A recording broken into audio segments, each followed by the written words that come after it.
नमस्कार मेरे श्रोतागण। मैं आज आपको जीवन के विवाहित जीवन की जो समस्याएं इस समय खड़ी हो रही हैं, ये हमारे जीवन में अध्यात्म की कमी की वजह से होता है।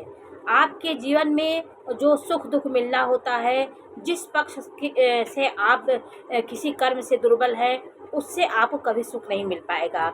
उन चीज़ों को आपको सामंजस्य से निभाना पड़ेगा।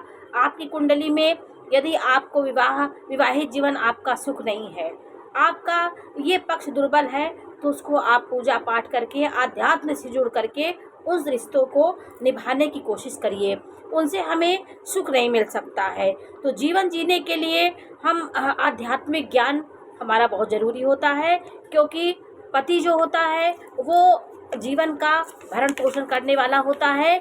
उससे हमारी पहचान होती है और हमारे जीवन की एक नई शुरुआत हमारे विवाह के बाद होता है।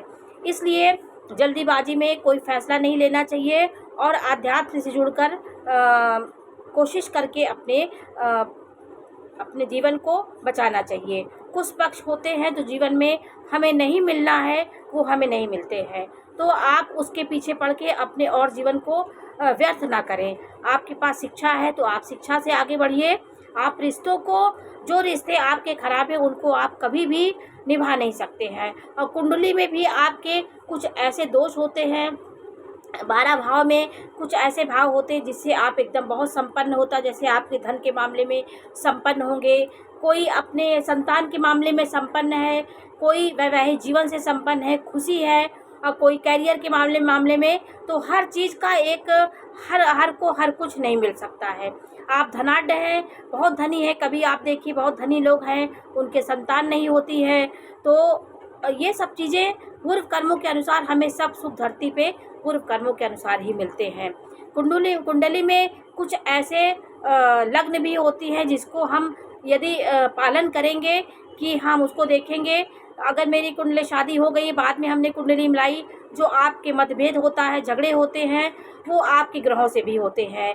आपकी वृश्चिक राशि है और आपकी पत्नी की जैसे आपकी वृश्चिक लग्न हो गई और पत्नी की लग्न मेष हो गई, तो छठवें का संबंध हो जाता है। छठवां भाव जो होता है वो शत्रु का होता है। तो आपके लग्न और स्त्री की लग्न जो होती है, वर वधू की लग्न जो होती है, वो यदि शत्रुता होगी उन लग्न में, दोनों में, जैसे आपका शत्रु भाव के स्वामी का वो लग्न हो गई उसकी, तो वो जैसे आपकी वृश्चिक लग्न है, अब छठवें भाव का स्वामी मेष लग्न है, तो मेष लग्न से वृश्चिक का विवाह हो जाएगा तो दिक्कत होती है। आपकी मेष राशि है, आपकी तुला से विवाह हो जाएगा तो भी आपके मतभेद होते रहेंगे।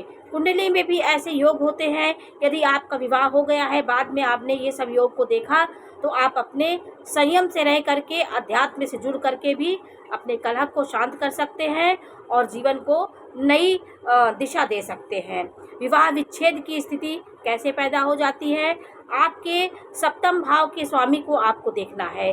सप्तम भाव का स्वामी जितना पीड़ित होगा, यदि आपकी कुंडली में सप्तम भाव में राहु बैठा है, सूर्य की स्थिति है, तो आपका विवाह से लेकर के आपके पति को कोई ना कोई समस्या आएगी और आपके जीवन में नाना प्रकार के विवाहित जीवन में उपद्रव होते रहेंगे। सप्तम भाव यदि दूषित है, राहु से ग्रसित है, सूर्य है, मंगल है, शनि वहाँ बैठा है या क्रूर ग्रह उसको देख रहे हैं, या सातवें भाव का स्वामी 6, 8, 12 में बैठा है, तो भी आपका विवाहित जीवन अच्छा नहीं होगा। उसको आपको सामंजस्य से तालमेल बैठाकर उस जीवन को आपको चलाने की कोशिश करनी चाहिए। जो आप उम्मीद करते हैं वो आपको नहीं मिल पाता है। इसलिए कुछ रिश्तों को संभाल कर सजो के रखने के लिए भी धरती पे हमें ईश्वर बताते हैं। जैसे कुछ रिश्ते होते हैं हमें अपने आप मिल जाते हैं, कुछ प्यार मोहब्बत हमें अपने आप मिलता है, कुछ के लिए हमें नाना प्रयत्न करना पड़ता है। तो हमारे दय योग से ये सब होता है। और 12वें भाव को भी हमको देखना पड़ेगा, 12वां भाव और द्वितीय भाव की स्थिति भी देखना पड़ेगा। 12वें भाव में पापी ग्रहों की स्थिति भी हमको सुख नहीं देने देता, वैवाहिक सुख हमें नहीं मिल पाता। यहाँ पे यदि शुक्र है, अच्छे ग्रह हैं, तो हमें वो कहीं ना कहीं सुख देते हैं। गुरु होने से हमें अध्यात्म की ओर ले जाता है, शुक्र होगा तो हमें विलासिता की ओर ले जाता है। विलासिता में हम खर्च करेंगे, दिखावा में खर्च करेंगे, हम बहुत शान शौकत में खर्च करेंगे। तो सप्तम भाव की स्थिति से हम विवाहित जीवन को सुख और दुख का आकलन करते हैं। हमारी कुंडली के अनुसार भी होता है। हम शादी के होने के बाद किसी को एकदम समर्पित होकर के हम उससे सारी उम्मीद रखते हैं। हम अपने ग्रहों को देख करके भी, हम संतुष्ट होकर के भी अपने जीवन को चला सकते हैं। शांत रह के और ईश्वर से जुड़ करके जो हमें उपाय बताने हैं, कुछ देवी देवता भी हमारी कृपा करते हैं। और यदि द्वितीय भाव से सप्तम भाव का स्वामी, यदि आपका द्वितीय भाव का स्वामी और सप्तम भाव का स्वामी द्वितीय भाव में बैठा हो, तो आपका विवाहित जीवन जो है, आपका जब द्वितीय भाव की दशा अंतर्दशा चलेगी तो उस समय आपके पार्टनर का कोई ना कोई दिक्कत आ सकती है। चाहे मृत्यु तुल्य कष्ट हो सकता है, चाहे मृत्यु हो सकती है, क्योंकि सातवें भाव का स्वामी यदि द्वितीय भाव में बैठा हो, क्योंकि दोनों भाव मारक होता है, तो मारक भाव का स्वामी मारक भाव में बैठा है, तो जब द्वितीय भाव की महादशा अंतर्दशा चलेगी तो आपके पार्टनर को दिक्कत आएगी, बहुत समस्याएं आएगी। उस समय आपको महामृत्युंजय जाप को कराना है। कुछ ऐसे योग कुंडली में होते हैं जिनको आप काट नहीं सकते। वो हमारे कुंडली इसीलिए दिखाई जाती है कि जो पक्ष आपका दुर्बल है उससे आप संतुष्ट रहिए और वो उसको बचाने की कोशिश करिए। सामंजस्य से आप रिश्तों को बना सकते हैं।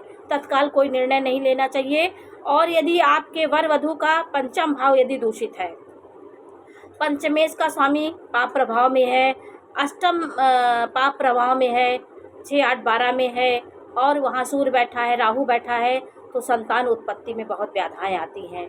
आपके भाव, कौन से भाव आपके दूषित हैं, उसी के अनुसार आपको तकलीफ मिलती है। और वर वधू की कुंडली में शुक्र की स्थिति यदि अच्छी है तो आपके बहुत कुछ आपका अच्छा हो सकता है। शुक्र यदि अच्छा है तो कहीं ना कहीं आपकी उसकी अंतर्दशा चल रही है, शुक्र अच्छा है तो ये आपको सुख देने वाला ग्रह होता है। शुक्र की स्थिति बहुत अच्छी, शुक्र अपने भाव में हो, मीन राशि में हो, तुला में हो, वृश्चिक में हो, तो शुक्र आपको अच्छा परिणाम देता है। विवाह में आपको विश्वास देगा, आपको सांसारिक सुख सुविधा देगा। तो शुक्र की स्थिति अच्छी होना चाहिए। और जीवन में बृहस्पति का भी अच्छा होना कुंडली में 4 भाव का अच्छा होना दिखाता है। आपका गुरु यदि अच्छा है तो कुंडली के कई दोषों को वो नष्ट कर देता है, क्योंकि प्रथम भाव का कारक हुआ, द्वितीय भाव का कारक है, नवम भाव का कारक है, 11वें भाव का कारक है, पंचम भाव का कारक है, तो दसम भाव का कारक है। तो जितने भाव के वो कारक होते हैं वो भाव आपके बली हो जाएंगे।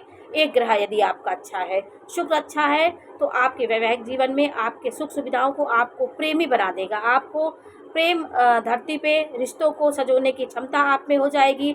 आप योग्य पुरुष होंगे, आप में गलत लत नहीं होगी, आप आदर्शवादी व्यक्ति होंगे और जीवन में कई प्रकार के आप अच्छाई करने वाले व्यक्ति होंगे। सामंजस्य बिठा के चलने वाले होते हैं। कुछ राशियाँ जैसे तुला राशि है, ये सामंजस्यपूर्ण जीवन व्यतीत करने में सबसे अच्छी होती, हर को अपने में ढाल लेने की क्षमता रखती हैं। और यदि आपके जीवन के रिश्ते बहुत बेकार हो रहे हैं, रिश्ते में बहुत उत्पात मच रहा हो, बहुत ज़्यादा समस्याएं आ रही हों, तो आपको मंगल यंत्र का आपको अपने घर में लगाना चाहिए। मंगल यंत्र से आपके मंगल दोष का परिहार होता है। और आपको तुलसी जी को जल प्रतिदिन चढ़ाना है और पत्नी को हर समय अपने पति के बाईं ओर ही शयन करना चाहिए, बैठना चाहिए। देवी को सफ़ेद मिठाई का भोग लगाना चाहिए। शुक्रवार को आपको खट्टी चीज़ नहीं खाना चाहिए और बृहस्पति भगवान की पूजा करना चाहिए आपको। और जितना हो सके पीला वस्त्र आपको बृहस्पतिवार के दिन धारण करना है। आप शुक्रवार के दिन क्रीम कलर का, गुलाबी कलर का और रेशमी वस्त्र धारण करिए। और आपको कभी भी बृहस्पति के दिन काला वस्त्र नहीं धारण करना है। सोमवार के दिन आपको काला वस्त्र नहीं धारण करना है। ये सब हमारे ग्रहों के शत्रु राशियां हैं। तो शत्रु ग्रहों के जो वस्त्र उनके रंग पहनेंगी तो आपको कहीं ना कहीं दुर्घटनाएं होंगी। आपका मंगलवार है, आपने काला पहन लिया तो कहीं ना कहीं दुर्घटनाओं की संभावना आपके जीवन में हो सकती है। आपका शनि है तो आपने लाल पहन लिया तो भी आपको दिक्कत होगी। तो ये सब ग्रहों के शत्रु हैं, इसलिए ये सब हमारे सनातन धर्म में जो व्यवस्था बताई गई उस हिसाब से हम चलेंगे तो बहुत कुछ हम अपने जीवन को अच्छा कर लेंगे। जीवन में उत्पाद सबके जीवन में मचता है। हम आध्यात्म ज्ञान रह के हर चीज़ को समायोजन से जी करके हम अपने जीवन को अच्छा बना सकते हैं। बहुत चीज़ें होती हैं। अब मंगली मंगला का जो विचार होता है उसमें भी मंगला मंगली को देख करके कुंडली में 4 भाव में मंगल है तो मंगल को शादी को काट दिया जाता है कि शादी नहीं हो सकती है। मंगल के कुछ परिहार होते हैं। मंगल यदि आपका कर्क राशि का है तो मंगल आपका उतना आक्रामक, उतना बेकार नहीं होगा, क्योंकि नीच का हो गया, वो उस तरह उत्पात नहीं मचानेगा। वो शीतल हो गया, जलचर राशि में हो गया। मंगल यदि 12वें भाव में धनु राशि में बैठा है तो भी मंगल का परिहार हो जाता है, आपको मंगल का दोष नहीं लगेगा। और यदि गुरु दृष्टि दे रहा है मंगल को तो भी आप मंगल ही नहीं है, मंगल का प्रभाव खत्म हो जाता। तो मंगल का एक ऊर्जा होती है, उसके साथ बृहस्पति का सामंजस्य हो जाता है। और मंगल के साथ यदि राहु की दृष्टि हो, राहु बैठा तो भी मंगल का प्रभाव खत्म हो जाता है। तो मंगली का प्रभाव खत्म हो जाता है। तो कुछ परिहार होते हैं मंगल के, इसलिए योग्य पंडित से ही आप अपने कुंडली को मिलान कराइए। बहुत बड़ी अच्छी शादियाँ इन अयोग्य लोगों को दिखाने से कट जाती हैं। उसको सही परीक्षण करें, निरीक्षण करके ही अपनी कुंडली का विश्लेषण कराना चाहिए। भरपूर दोष में यदि आपका 25 गुण मिल रहा है, 25 से ऊपर गुण मिल रहा है तो आपका कुंडली अच्छी हो। 18 से ऊपर होना चाहिए। यदि 25 गुण मिल रहा तो भरपूर दोष आपका नहीं मान्य होगा, आपका वो दोष नहीं माना जाएगा। इसलिए नाड़ी दोष जीवन में बहुत महत्व रखता है। तो जीवन में हमारा जो मिलान होता है सब पूर्व निर्धारित होता है, लेकिन इस जन्म में भी हमें देख करके चलना चाहिए। हमें भगवान ने दृष्टि दी है और कुछ साहित्य और शास्त्र ऐसे हैं कि जिन्हों हमें जानने की बहुत ज़रूरत होती है।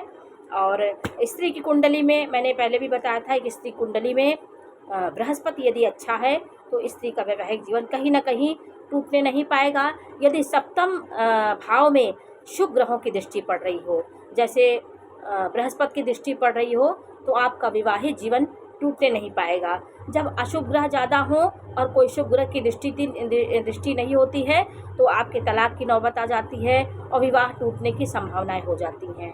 तो गुरु इतना दोष संजीवनी का काम करता है। गुरु के दृष्टि पड़ने से वो भाव हमारा जीवित हो जाता है, जागृत हो जाता है, उसको शक्ति मिल जाती है।